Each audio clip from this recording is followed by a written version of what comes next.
దేశీయ stock market ఈ రోజు గురువారం స్వల్ప లాభాల్లో ప్రారంభమైంది. కానీ ఆ శుభారంభం అర్ధగంటకే ఆవిరైపోయింది.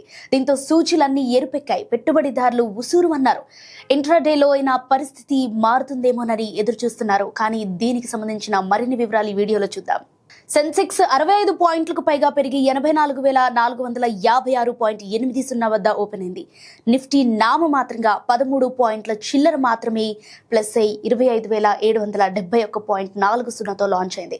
ఇక నిఫ్టీ బ్యాంక్ అయితే 127 పాయింట్లకు పైగా లాస్ అయి 58,832.80 వద్ద కొనసాగుతోంది. నిఫ్టీ మిడ్ క్యాప్ కూడా అత్యంత స్వల్పంగా 10 పాయింట్ల పైన రైజ్ అయి 59,018.30 వద్ద బిగిన్ అయింది. SCPC, DCM Shriram, Kaynes tech, capital market షేర్లు లాభాల్లో దూసుకుపోతున్నాయి. ఇంటర్గ్లోబ్ ఏవియేషన్, హప్టౌన్, Ola electric, Embassy developments, OMCs, HCC stocks నేల చూపులు చూస్తున్నాయి. ఇక రూపాయి విలువ 1 పైసా పడిపోయింది.